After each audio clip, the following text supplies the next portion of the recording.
My name's James Hartman, and I am a native Nashvilleian. I've lived here all my life. My family, my mother's family, came from West Tennessee during the Depression because they were starving to death, and they moved to Nashville. And funny thing about that is the first job my grandfather ever found was a guard at the state prison. And he remained friends with the warden there even after he left. He didn't stay very long. And when I was a little kid, he would take us to the prison because, I have a twin brother, and we were little towheads and we were cute, and he liked to show us off. And I would go to the prison barbershop and get my hair cut by a prisoner. I first came to Westminster sometime in the late 60s because we were raised Cumberland Presbyterians. And then I just decided that wasn't the church for me. It was much too conservative. And I picked Westminster. And I was, as I say, I was home churched for 20 years. And then one Easter I was in LA, and I had gone to Palm Sunday services with my friend out there, and I said, well, when I get home, I'm going to go to church. And so I had called a couple of friends, and I was going to meet them at St. George's because I hadn't been in anything but an Episcopal church for 20 years. And then that Sunday morning, Easter morning, I'm driving down West End, and I get to Westminster, and my car just turns in, and it says, oh, hell, Jim, you are not a Episcopalian. This is where you belong. And so I've been there ever since Easter Sunday, 1990. So I liked it. I knew some people, but I didn't want a church that I was going to be involved in. I just wanted to worship. And I wanted a formal worship, and I wanted a big music program, and I found it. But I didn't stay uninvolved very long because I knew so many people. I knew a lot of parents of kids that I had taught. And so I just started going. I sat in the right-hand section over next to the windows, and I didn't want anybody to speak to me, and I surely didn't want them to ask me to do anything. But I knew Martha best because Sarah had been a student at Stokes and where I was teaching, and so I knew Martha best, and so I just came every Sunday, sat over there, left as soon as the service was over. I've always gone to 8:30, and then Martha Best called and asked me to do something. Asked me to do a bulletin board.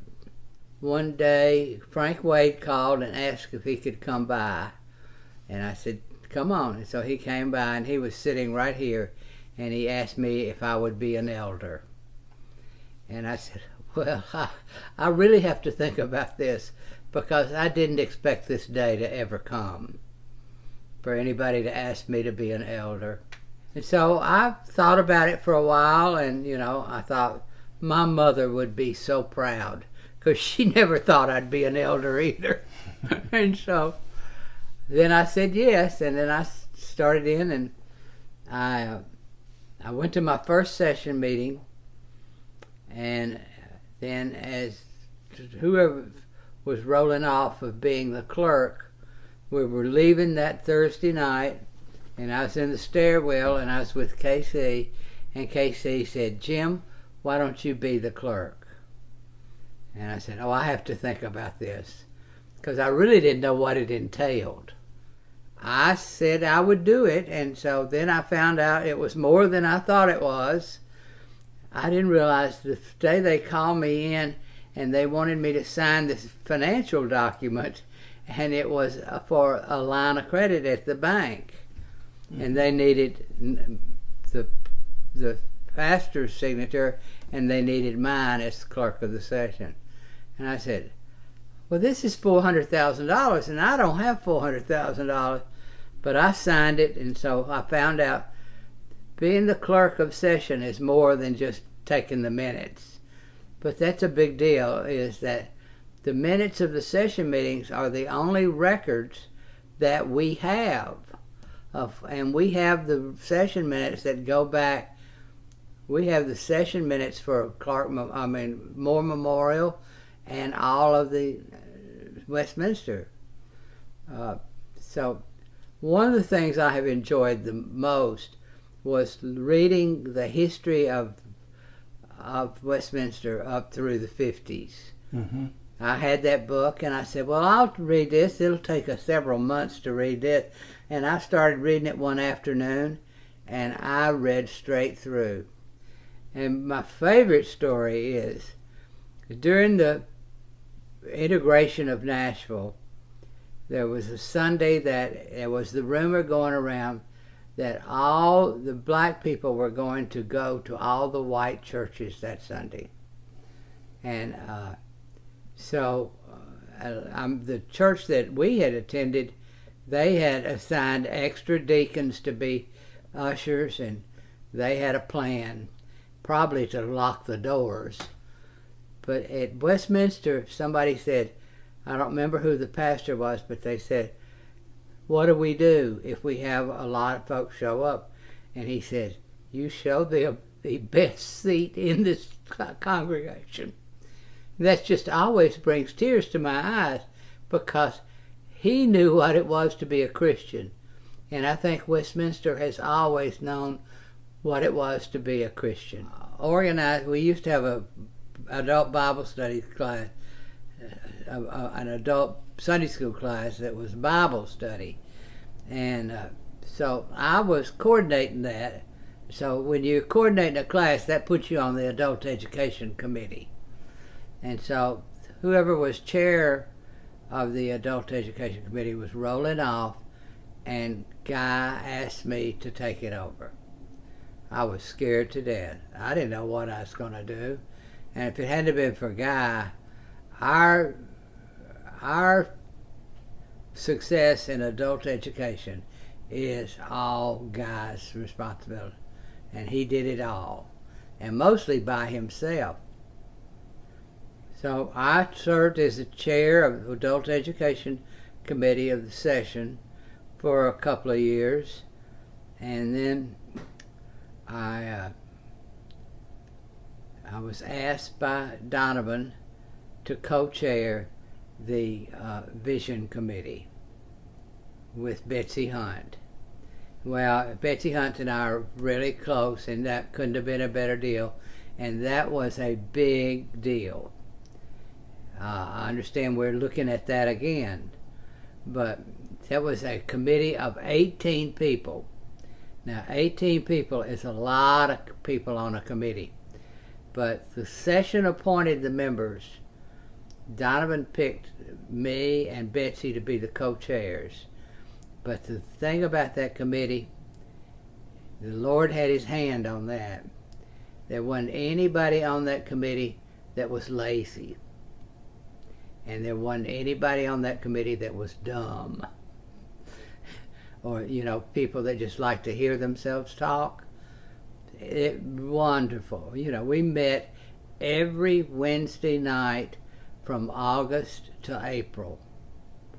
And then we decided, if you look at that report, it's not a booklet, because we'd had to do a mission study when we were looking for a new pastor.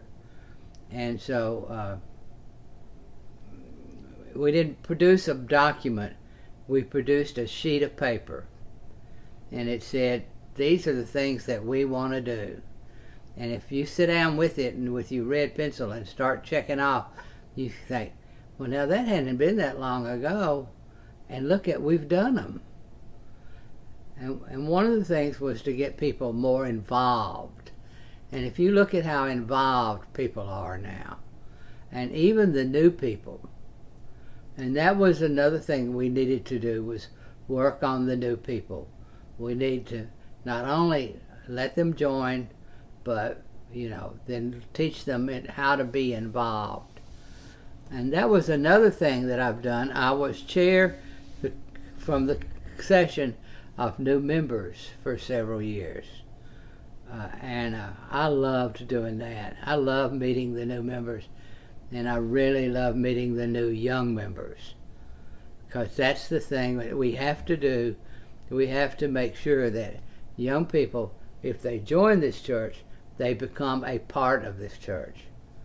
And they know that this is their church. And I think we've done a really good job of that. And I love doing the new members. And then, that just I'd sort of done that long enough, and I resigned. I think that I would not be in disciple class if it wasn't for a guy. Well, I was looking over the disciple stuff in the parlor one day, and Guy came up and put his hand on my shoulder and said, "You ought to sign up for this." Well, I signed up. I had retired. I didn't have anything else that I had to do. I had plenty of time. And so I signed up. And then I met all these people that I wouldn't otherwise know. They were younger than I was. A lot of them were mothers and women that I didn't know. And then that just became a group. And we stayed the group is actually still together. I don't go anymore because I decided that if I had had all this experience with disciple, then I needed to be a teacher. And so I'm teaching now. But that is a wonderful program for, first of all, the community of meeting together with people and talking. And, and hearing other people's beliefs and what they think and what they believe, because, you think, well, I'm the only one that thinks that. And then you're sitting in a room with all these people, and it's like, no, you're not. The other people think the same thing. If I have to list the blessings, was serving on the session and disciple class and co-chairing the vision committee and chairing the new member committee. Those have brought me so many blessings.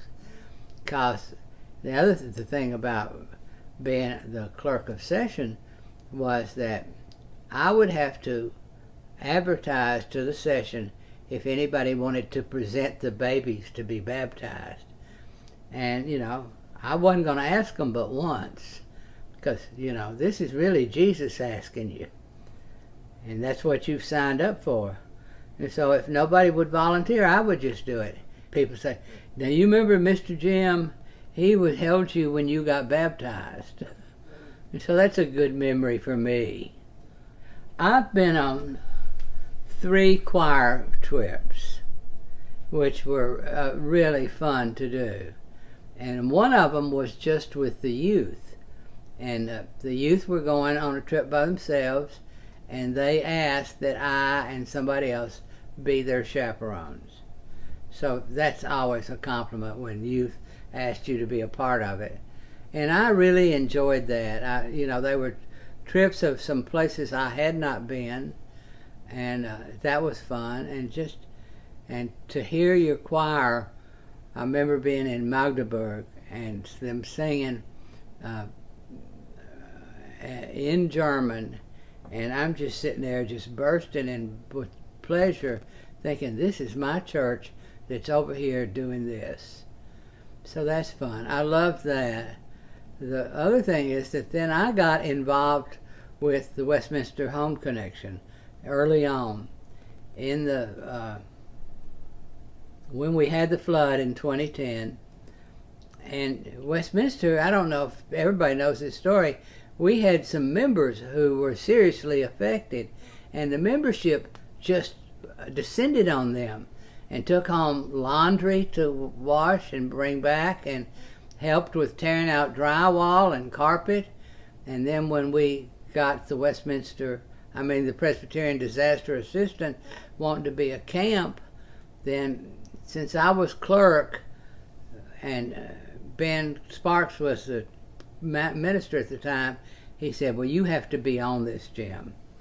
I remember that Ben Kane, who used to live next door, he came home, he said, Jim, I tried to keep your name out of it, but I couldn't. But that was a blessing, and to meet all those people that, we had like 1,800 volunteers in the space of time that we were an open camp. To meet all those people, and some of them come back more than once. And then there's a couple of them, there's a group in Pennsylvania that went back home and started their own. It was just fun. And, and then you think in your head, well, I am doing the work of the Lord. which I've never thought of me as doing work. And so I did that. And then when we decided that we knew how to do this.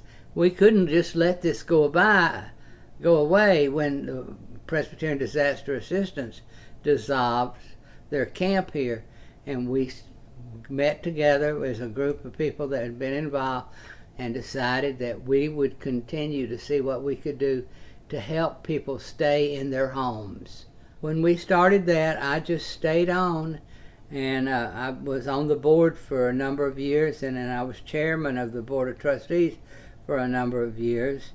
And then I'm a great believer in that people need to move on. And so I thought, I've done this enough. It's time for me to move on. And but it's still going well, and so I keep up with that.